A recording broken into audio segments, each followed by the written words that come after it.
কি সুন্দর হয়েছে। কেক রেডি, ঠান্ডা হয়ে গেছে দেখতে পাচ্ছ। এবার এটা তুলে নিয়েছি, কি সুন্দর উঠে যাচ্ছে। আমি প্রথমে একটা কড়াই বসিয়ে নিয়েছি, এর মধ্যে দিয়ে দেবো পরিমাণ মতো চিনি। তোমরা যে যতটা মিষ্টি খাবে সেই অনুযায়ী চিনি দেবে। তো আমি দিয়ে দিয়েছি দেখো 1 কাপের মতো চিনি।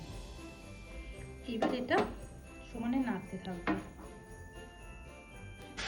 চিনি আমার দিয়ে এসেছে। চিনিটা দেখো আমার কালার ছেড়ে এসেছে, ব্রাউন কালারের আসছে। এটাকে খুব ভালো করে গলিয়ে নিয়ে ক্যারামেল বানাবো।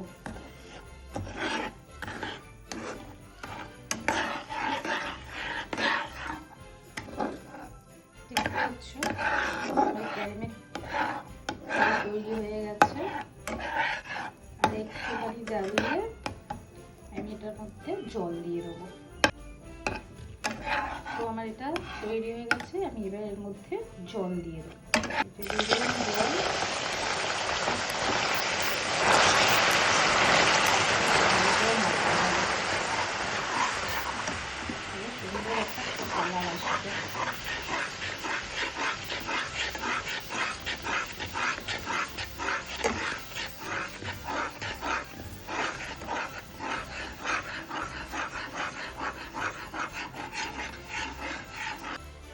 তো আমি ক্যারামেলটা ঢেলে নিয়েছি, এই দেখো কি সুন্দর কালার এসছে।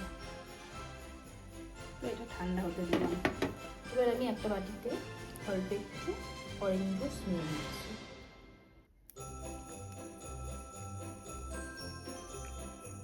অরেঞ্জ জুস নিয়ে নিয়েছি। এর মধ্যে আমি ঘরে কিছু আমার ড্রাই ফ্রুট ছিল, অল্প পরিমাণে ছিল, যা ছিল তাই দিয়েছি। এটা এখন আমি ভিজতে দেবো। চাইলে এর মধ্যে আরও অনেক কিছু দিতে পারো, কিন্তু আমার যা ঘরে ছিল আমি তাই দিয়েই বানাচ্ছি আজ। চলো করে কি করতে, কিন্তু অল্প পরিমাণ তেল দিয়ে ভালো করে বাটিটা মাখিয়ে নিচ্ছি। এভাবে কাগজগুলো বসিয়ে দিচ্ছি। দেখো সুন্দর করে। যদি আমি এক হাতে বন্ধ করছি আর এক হাতে কাজ করছি, তাই হয়তো ভালো করে তুলে দেখতে পাচ্ছি না। এর ওপর থেকে হালকা করে আবার একটু তুলে দিয়ে দিচ্ছি। তো আমি বাটিটাকে এইভাবে সাজিয়ে নিয়েছি, তেল দিয়ে কাগজ বসিয়ে দিয়েছি। একটা বাটি নিয়েছি, এর মধ্যে আমি দিয়ে দেবো 1 কাপ দুধ। দেবো 3 চামচের মতো সাদা। এবার এটাকে খুব ভালো করে মেশাতে হবে।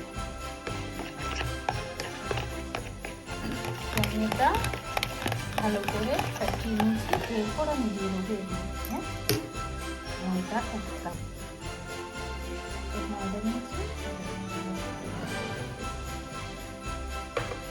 আর দেবো এর মধ্যে অল্প পরিমাণ দুধ, গুঁড়ো দুধ। ভালো করে মাখিয়ে নেব। চলো ভালো করে ফাটিয়ে নেব। দেখো এইভাবে ফাটিয়ে নিয়েছি। এরপরে যে আমি ক্যারামেলটা বানিয়েছিলাম, এই যে এবার এটা অল্প অল্পের মধ্যে দেবো, দিয়ে ভালো করে ফাটিয়ে নেবো। তো চলো ফাটিয়ে নেব। তো দেখো আমার এইভাবে থিকনেসটা এসেছে। এর মধ্যে আমি এবার দিয়ে দেবো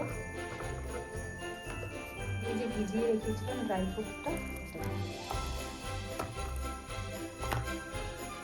এটাকে এবার ভালো করে মিশিয়ে নেব।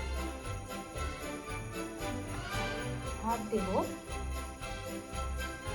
1 চামচের মতো বেকিং পাউডার, আর দেবো 1/2 চামচের মতো বেকিং সোডা। এবার এটা খুব ভালো করে মিশিয়ে নেব। এটা মেশানো হয়ে গেছে। এবার আমি এটা সুন্দর হয়েছে, একদম যেরকম প্রয়োজন ব্যাপারটা ঠিক সেইভাবে হয়েছে, আমার পাতলা না মোটা। তো আমি এবার এটাকে আমি এই বাটিটাকে ধরে নেব। এই বাটিটা আমি রেডি করে রেখেছি। এই বাটিটার মধ্যে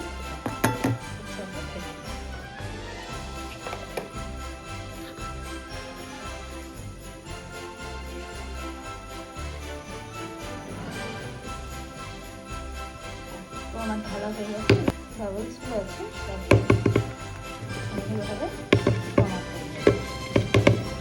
ওর মতো ক্যাডবেরি নিয়েছি, এই ক্যাডবেরিটাকে আমি ভালো করে ঘষে নেবো। আর ক্যাডবেরিটা ঘষা হয়ে গেছে, এইটা আমি ওপর দিয়ে ছড়িয়ে দেবো। তোমরা চাইলে ড্রাই ফ্রুটও দিতে পারো। দেখি কড়াইটাকে আগে থেকেই গরম করতে বসিয়ে দিয়েছিলাম 5 মিনিটের মতো। কড়াইটা আমার গরম হয়ে এসেছে। এবার আমি এর উপরে স্ট্যান্ডটা দিয়ে বাটিটা বসিয়ে দিই। এবার এর উপরে একটু ঢাকা দিয়ে দেবো।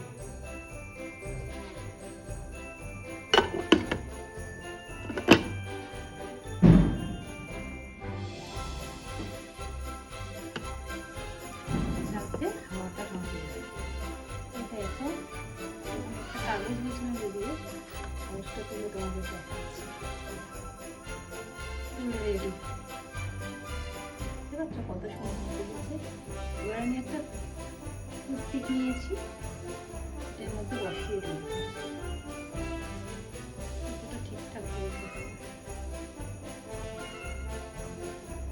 একটু কাছে আর না একদম ঠিকঠাক। তাহলে এটা ঠান্ডা হয়নি, তারপরে তুলে তোমাদের দেখাচ্ছি। কেক রেডি, ঠান্ডা হয়ে গেছে দেখতে পাচ্ছি। এবার এটা তুলে দিই। যেহেতু কাগজ আছে এমনি তুলতে খুব সুবিধা হবে। কাগজ না থাকলে আর ছুরির সাহায্যে তুলতে হবে। সুন্দর দেখতে পাচ্ছি।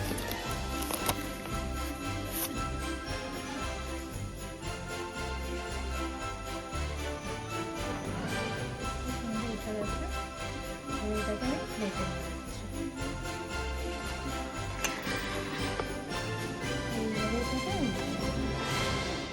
এবার কাগজটাকে তুলে নিতে হবে। কি সুন্দর হয়েছে, তোমরা দেখো একবার।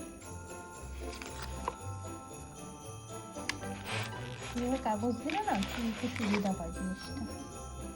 তো দেখো কাগজগুলো তুলে নিয়েছি,